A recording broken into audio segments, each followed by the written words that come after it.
సేవ పట్ల ఆసక్తి కలిగి ఉంటే, సేవను చేయాలని ఒక తలపు కలిగి ఉంటే, సేవ పట్ల మనము ఒక ఉద్దేశం కలిగి ఉంటే, తప్పకుండా దేవుడు బలహీనులను సైతము బలవంతులుగా మార్చగలడు. ఎందుకంటే పౌలు భక్తుడు అంటాడు, నేను ఎక్కడ బలహీనుడనో అక్కడ బలవంతుడును అయ్యున్నాను అని చెప్తాడు. మనం చాలా సందర్భాలలో ఏమనుకుంటామంటే, ఈ సేవలో నాకు వచ్చిన లాభం ఏంటి, ఈ సేవ ద్వారా నేను పొందుకున్నటువంటి మేలేంటి, నాకు ఏం కలిగింది, ఇన్ని సంవత్సరాలు కష్టపడ్డాను, ఇన్ని సంవత్సరాలు శ్రమపడ్డాను, నాకు ఏంటి ఇదేనా అనే బలహీనమైనటువంటి ఆలోచనలు మనలో ఏర్పడుతూ ఉంటాయి. అయితే దేవుని పట్ల సేవాభావము కలిగినటువంటి వారిని దేవుడు ఏ విధంగా అభివృద్ధి చేస్తాడనడానికి నిదర్శనంగా సొలొమోను యొక్క జీవితాన్ని ఇప్పుడు మనం చూడబోతున్నాం. సొలొమోను జీవితాన్ని చూస్తున్నప్పుడు మొదటి వచనాన్ని చదువుదాం. దావీదు కుమారుడైన సొలొమోను తన రాజ్యమందు స్థిరపరచబడగా, తన రాజ్యంలో స్థిరపరచబడడానికి దేవుడు సొలొమోను పట్ల తన సహాయమును చేయడానికి ఇష్టపడ్డాడు. స్థిరపరచబడిన సొలొమోను. నిజంగా మనం గమనిస్తే ఇశ్రాయేలు యొక్క రాజ్యంలో సౌలు 40 సంవత్సరాలు పరిపాలన చేశాడు, దావీదు 40 సంవత్సరాలు పరిపాలన చేశాడు, సొలొమోను 40 సంవత్సరాలు పరిపాలన చేశాడు. ఈ ముగ్గురు పరిపాలించినటువంటి 120 సంవత్సరాల కాలంలో ఒక్కొక్కరిది భిన్నంగా మనం కనిపిస్తే, సొలొమోను యొక్క జీవితాన్ని పరిశీలిస్తున్నప్పుడు సొలొమోను యొక్క లైఫ్ అనేది ఒక ప్రత్యేకతను మనకు తెలియజేస్తూ ఉంటది. తన రాజ్యమందు స్థిరపరచబడగా అతని దేవుడైన యెహోవా అతనితో కూడా ఉండి, దేవుడు నీతో కూడా ఉంటే తప్పకుండా నీలో అభివృద్ధి కనిపిస్తుంది. దేవుడు నీతో కూడా ఉంటే నీ ఆలోచన స్థితి మారుతుంది. దేవుడు నీతో కూడా ఉంటే కుచొచ్చకపోయినట్టు దేవుడు నీవు విశ్వసించాలి. సొలొమోను స్థిరపరచబడిన తర్వాత ఆ రాజ్యమందు అతని దేవుడైన యెహోవా అతనికి తోడుగా ఉండి, దేవుడు నీకు తోడుగా ఉంటే నీ స్థితిని ఆయన మార్చగలడు.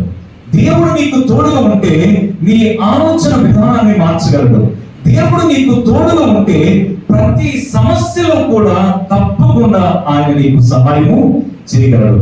జీవితాన్ని ఇక్కడున్న బాబు ఆయన వచ్చిపోయి కొంత పనుంది, తర్వాత అయిపోయిన తర్వాత ఒక ఆలోచన ఇవ్వాలి. అందుకే దేవుడు ప్రేరేపిస్తున్నాడు. జీవితంలో మనము ఆలోచించే విషయాన్ని జాగ్రత్తగా పరిశీలించాలి. ఏంటి అంటే, ఆయన నీకు తోడుగా ఉంటే నీకు దిగులెందుకు, ఆయన నీకు తోడుగా ఉంటే నీకు భయం ఎందుకు, ఆయన నీకు తోడుగా ఉంటే ఎందుకు కంగారు పడతావు, ఎందుకు అనాలోచితమైనటువంటి ప్రవర్తన నీలో ప్రవేశిస్తుంది, వ్యర్థమైనటువంటి ఆలోచనలు ఎందుకు వస్తాయి. దేవుడు నీకు తోడుగా ఉంటే అన్ని విషయాలు కూడా నీవు వర్ధిల్లడానికి ఆయన తప్పకుండా సహాయము చేస్తాడు. హల్లెలూయా, దేవుని నామానికి మహిమ కలుగును గాక. ఈ మొదటి విషయంలో మనం ఆలోచన చేస్తే, దేవుని పట్ల ఒక సేవా భావము కలిగినటువంటి వ్యక్తిగా సొలొమోను యొక్క జీవితం మనకు కనిపిస్తుంది. ఎప్పుడైతే సేవ చేయాలనే ఆలోచన తనకు రాజ్యము స్థిరపరచబడింది. స్థిరపరచబడిన తర్వాత దేవుడు చేశాడు, అతనికి తోడుగా ఉన్నాడు. దేవుడు నీకు తోడుగా ఉంటే దేవుడు నీకు ఇచ్చే బహుమానం ఏంటో తెలుసా? అక్కడ చదువుతాం చూడండి. తోడుగా ఉండి అతనిని బహుకరుడైన రాజుగా, వాటి వండర్ఫుల్ లైఫ్. ఎంత అద్భుతమైనటువంటి జీవితం ఇది! బహుకరుడుగా మార్చేశాడు. సొలొమోను యొక్క జీవితాల గురించి, సొలొమోను యొక్క పరిపాలన గురించి, సొలొమోను యొక్క ప్రవర్తన గురించి, సొలొమోను యొక్క ప్రతి ఆలోచన విధానము ఆశీర్వదించబడడానికి కారణం ఏంటంటే దేవుడు తోడుగా ఉన్నాడు. దేవుడు తోడుగా ఉంటే నీవు ఎందుకు ఘనహీనమైన ఆలోచనలు, నీకు ఆలోచనలే రావాలి. ఘనహీనమైన ఆలోచనలు నీలోనికి ఎప్పుడు కూడా రాకూడదు అనేది వాక్యంలో ఉన్నటువంటి సత్యం. సొలొమోను జీవితాన్ని దేవుడు ఎంతగా ప్రభావితం చేయడానికి ఇష్టపడ్డాడు అంటే, దేవుని తోడును సంపాదించుకున్నాడు. సేవ చేయాలి అని అంటే అది సామాన్యమైనటువంటి విషయం కాదు. ఎందుకంటే ఆ సేవలో నీకు వస్తూ ఉన్నప్పుడు, ఆ సేవలో ఏదో ఆశించిన వస్తే అవాసుపడవద్దు, కానీ ఆశించకుండా దేవుని సేవలో నీవు వస్తే దేవుడు ఊహించినటువంటి ఘనతను ఆయన ఇస్తాడు. హల్లెలూయా. దేవుడు అంతటి ఘనతను ఆయన ఇవ్వడానికి ఇష్టపడుతున్నాడు. అదే ఇక్కడ మనం చూస్తున్నాం. ఏంటి అంటే దేవుడు ఏ విధంగా బలపరుస్తున్నాడో అతనికి దేవుడు ఇచ్చినటువంటి బహుమానం ఏంటంటే బహుగనుడైన రాజునిగా చేశాడు. ఇశ్రాయేలీయుల యొక్క రాజులలో, యూదా రాజులలో ఎవరికి లేనటువంటి బహుఘనతను సొలొమోను పొందుకోవడానికి కారణం ఏంటి అంటే తన జ్ఞానం కాదు, దేవుడు ఇచ్చినటువంటిది అనేది మనం జ్ఞాపకం చేసుకోవాలి. దేవుణ్ణి ఎప్పుడైతే మనము ప్రేమించడానికి ఇష్టపడతామో, సేవించడానికి ఇష్టపడతామో, దేవునిని సేవించాలనే తలంపు ఎప్పుడైతే మనలోని ప్రవేశిస్తారో తప్పకుండా దేవుడు మీకు కూడా ఆ ఘనతను ఇస్తాడు. దాంట్లో ఒక మాట్లాడబడింది ఏంటంటే నన్ను ఘనపరచువాని నేను ఘనపరుస్తాడు. దేవుణ్ణి ఘనపరిచే ఆలోచన మనలో ఉండాలి. నీవు దేవుణ్ణి ఘనపరిచే కొలది నీకు ఘనత ఇస్తాడు. ఒకప్పుడు మన పితరులు ఎలా ఉన్నారో మనకు బాగా తెలుసు. ఒకప్పుడు మన పితరుల యొక్క జీవన విధానం ఏంటో మనకు తెలుసు. వాళ్ళు ఎలా బ్రతికేదో మనకు తెలుసు. అలాంటి భయంకరమైన, హీనమైన, హేయమైన జీవితంలో నుంచి ఒక ప్రత్యేకమైన ఆశీర్వాదాన్ని పొందుకోవడానికి కారణం అంటే దేవుడు వారికి తోడి లోపము లేని సేవ వ్యక్తిత్వాన్ని ప్రత్యేకముగా మార్పును కలిగిస్తుంది అని మనం తెలుసుకోవాలి. నీ సేవలో లోపం లేకుండా నీవు చేస్తున్నప్పుడు తప్పకుండా ఆ వ్యక్తిని ప్రత్యేకముగా ఆయన ఆశీర్వదించడానికి ఇష్టపడతాడు. ఎలాంటి సేవ చేశాడు సొలొమోను అంటే దాని కింద వచనాలను మనం చదువుతాం. 3వ వచనం నుండి సొలొమోను సహస్రాధిపతులను అంటే 1000 మందికి అధిపతులు ఉన్న వారిని, శతాధిపతులను అంటే 100 మందికి శతాధిపతులను, న్యాయాధిపతులు, ఇశ్రాయేలీయుల పితరుల ఇళ్ళకు పెద్దలైన వారందరికీ అనగా ఇశ్రాయేలీయులకు అందరికీ ఆత్మీయులుగా సమాజకులందరూ సొలొమోనుతో కూడా కలిసి గిబియోను నందు బలిపీఠమునకు పోయి సొలొమోను యొక్క మాటను వినడానికి సహస్రాధిపతులు, శతాధిపతులు, న్యాయాధిపతులు, సమాజంలో ఉన్న వారందరూ కూడా మాట్లాడారు. దేవుని యొక్క సేవకుని యొక్క మాట ఎవరైతే వింటారో వారు ఏదో స్వార్థముతో చెప్పే మాటలు కాదు, నిస్వార్థముతో వారు శ్రమించి సమస్తాన్ని త్యజించి వారు ప్రకటిస్తున్నప్పుడు, దేవుడు మాట్లాడుతున్నప్పుడు ఆ మాటలను ఎవరైతే వింటారో వారు తప్పకుండా దీవించబడడానికి అర్హతను పొందుకుంటారు. అలాంటి భాగ్యాన్ని దేవుడు ఇవ్వడానికి ఇష్టపడుతున్నాడు. ఇక్కడ వారందరూ కూడా చేరిన తర్వాత అతని సేవ ఎలా ఉందో ఒకసారి మనం గమనించాలి. అతను ఏ విధంగా బలపరచబడ్డాడో మనం గమనించాలి. చూడండి 5వ వచనం. ఊరు కుమారుడైన ఊరికి పుట్టిన బెసలేలు చేసిన ఎత్తడి బలిపీఠము అక్కడ యెహోవా నివాస స్థలం ఎదుట పడగా సొలొమోను సమాజపు వారు దాని యందు విచారణ చేసేది. సమాజపు గుడారము ముందర యెహోవా సన్నిధి నుండి ఎత్తడి బలిపీఠమునకు సొలొమోను పోయి 1000 దహన బలులను అర్పించెను. ఏం చేశాడంట? 1000 దహన బలులను అర్పించాడు. మనము దేవుని పట్ల ఎలా ఉండాలి? దేవుని మందిరానికి వచ్చిన తర్వాత ఆ మందిరంలో మన ప్రవర్తనను మార్చుకోవడానికి ఇష్టపడాలి. నీ ప్రవర్తన మారే కొలది దేవుడు నీకు బహుఘనతను కలిగించడానికి సహాయం చేస్తాడు. ఘనత కావాలని కోరుకోవడం కాదు, ఘనత కోసం కొంతమంది పదవులను సంపాదించుకోవడానికి ప్రయత్నం చేస్తారు. అది కాదు, నీవు దేవుని కోసం చేయాలి అనే ఆలోచన వస్తే దేవుడు ఎవరినైనా లిఫ్ట్ చేస్తాడు, పైకి లేవనెత్తుతాడు, వారి స్థితిని మార్చేస్తాడు. ఇక్కడ సొలొమోను యొక్క జీవితాన్ని పరిశీలిస్తే దేవునికి అర్పణ చెల్లించే విషయంలో కూడా ఎక్కడ కూడా లోపం లేకుండా ఉన్నట్లుగా మనం గమనిస్తాం.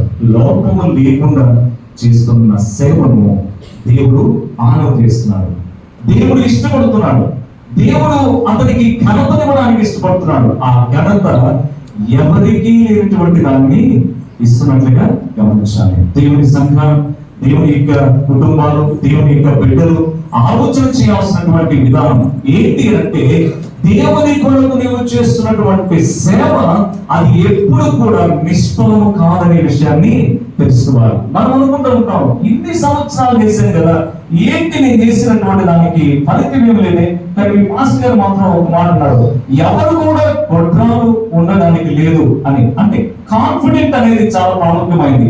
ఇది దేవుడిని ఆధారం చేసుకొని మాట్లాడటం తప్ప దేవుడు లేకుండా మాట్లాడే మాట కాదు.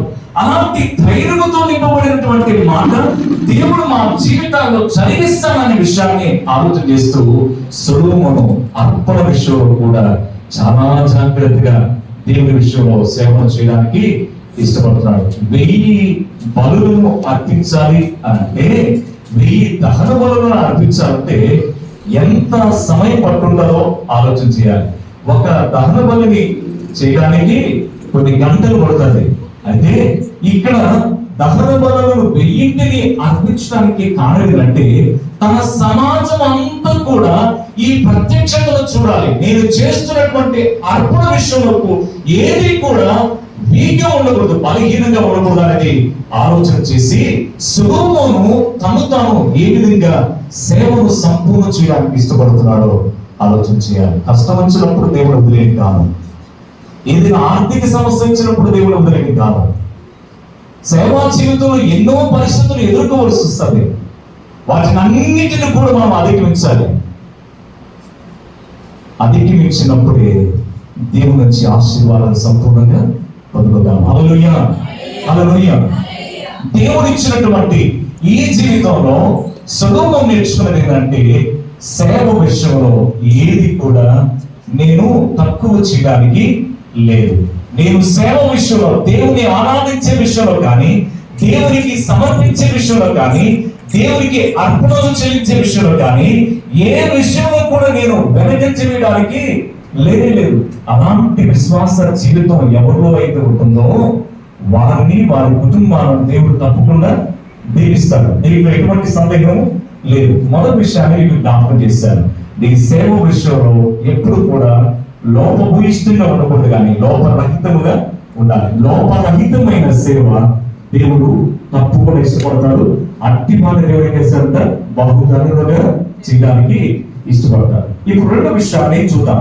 7వ వచనం నుంచి 10వ వచనం వరకు ఉన్న భాగంలో చదువుదాం. ఆ రాత్రి యందు దేవుడు సొలొమోనుకు ప్రత్యక్షమై, ఏం కావాలి నీకు? మామూలుగా మనం అడగాలి, ప్రభువా నాకు సహాయం చేయవా అని దేవుడిని అడగాలి. ఇక్కడ దేవుడు ఎవరు అడుగుతున్నాడు? సొలొమోను అడుగుతున్నాడు. ఎవరికి ప్రత్యక్షమయ్యాడు? సొలొమోనుకు ప్రత్యక్షమయ్యాడు. ప్రత్యక్షమై మాట్లాడుతున్నాడు. ఒక భిన్నమైనటువంటి ధోరణి ఇక్కడ మనకు కనిపిస్తుంది, ఆలోచన. ఆ ధోరణిని మనం చూస్తున్నప్పుడు ఆ రాత్రి యందు దేవుడు సొలొమోనుకు ప్రత్యక్షమయ్యాడు. ఎందుకు సొలొమోనుకి ప్రత్యక్షమయ్యాడు అంటే సొలొమోను యొక్క రిక్వెస్ట్ ఏంటో చూడాలని దేవుడు ఇష్టపడ్డాడు. సొలొమోనుకి ఏది కావాలో దేవునికి తెలుసు. మనం ఏది కావాలో దేవునికి తెలియదేమి కాదు, ప్రతిది కూడా దేవునికి తెలుసు. మనం కూడా దేవునికి ఏమి తెలియదన్నట్లుగా గంటల తరబడి మాట్లాడుతూ ఉంటాం, గంటల తరబడి ప్రార్థన చేస్తూ ఉంటాం. కానీ ఇక్కడ మనము ఒక ఆలోచన విధానాన్ని గుర్తు చేసుకోగలిగితే నీ రిక్వెస్ట్ ఏంటో దేవునికి సంపూర్ణంగా తెలియచేయాలి. అంటే ఏదంటే అది అడగడం కాదు. సొలొమోను ఏమడిగాడు, దేవుడు ఏం అడుగుతున్నాడు, ఏం కావాలి నీకు? రాత్రంతా కొంచెం శ్రమపడంటాడు. కొన్ని గంటలు దేవుని సన్నిధిలో గడిపాడు సొలొమోను. దేవుని సన్నిధిలో గడిపినటువంటి వ్యక్తుల యొక్క స్థితి మారిపోతుంది. చాలా మంది అనుకుంటున్నట్లుగా కాదు ఇది. దేవుని సన్నిధిలోకి వచ్చిన తర్వాత దేవుడు నీతో మాట్లాడుతున్నప్పుడు నీకేం కావాలి అని అంటాడు. ఏం కావాలి అని అడిగినప్పుడు నాకు ఫలానాది కావాలి అని అడగాలి. మనం ఏం చేస్తామంటే, నీకు తెలుసు కదా ప్రభా, నీకు అన్ని తెలుసు కదా, నీవు చేయగలవు కదా, నీవు సమస్తాన్ని ఎరిగినటువంటి దేవుడు కదా, నీవు ఎక్కడున్నా చూస్తావు కదా, నీవు అన్ని విషయాలను ఎరిగినటువంటి దేవుడు. ఏమడిగేది నేను? నాకు ఇదిగో ఒకటి ఇచ్చేసి అని అడిగే వాళ్ళు అయిపోలేదు. అయితే ఇక్కడ మనం చూస్తే సొలొమోను ఏమడుగుతున్నాడంటే, నీకు ఏం కావాలో, నీ డిజైర్ ఏందో తెలుసుకోవాలి. నీ డిజైర్, నీ కోరిక ఏంటో తెలుసుకోవాలి, నీ ఆశ ఏంటో తెలుసుకోవాలి. దేవుణ్ణి అడుగుతూ ఉన్నప్పుడు మనం అడిగే విషయాల్లో చాలా జాగ్రత్తగా అడగాలి. ఎందుకంటే దేవుడు ఉన్నత స్థలంలో ఉన్నవాడు, మనమైతే కింద ఉన్నటువంటి వాడు. ఎంత వినయముగా అడుగుతామో ఆ వినయమును బట్టి దేవుడు సహాయం చేస్తాడు. ఒక పరిస్థితి ఏం చేశాడంటే దేవాలయంలోకి వచ్చి, ఏ ప్రభువా నేను అన్ని ఇచ్చేస్తున్నానుగా, నీకు ఏం కావాలో అన్ని ఇచ్చేస్తాను, దర్శనం బాగా ఇస్తున్నాను, ఉపవాసం ఉంటున్నాను వారానికి 2 సార్లు, అన్ని జీలకర్రలో కొత్తిమీరలో అన్నిటిలో దర్శన భాగాన్ని ఇచ్చేస్తున్నాము. అది పక్కనున్నాడే వాళ్ళలాగా లేనందుకు నీకు స్తుతి అన్నాడు. మనం చేసే పొరపాటు ఏంటంటే మన గురించి మనం ఆలోచన చేయము, మన పక్కన గురించి ఆలోచన చేస్తూ ఉంటాం. ప్రతి ఆలోచన ఈ విధంగా ఉండాలి. మనం ఎప్పుడైతే ఇతరుల గురించి ఎక్కువగా ఆలోచన చేస్తామో మనం పాపం చేస్తున్నట్లుగా తెలుసుకోవాలి.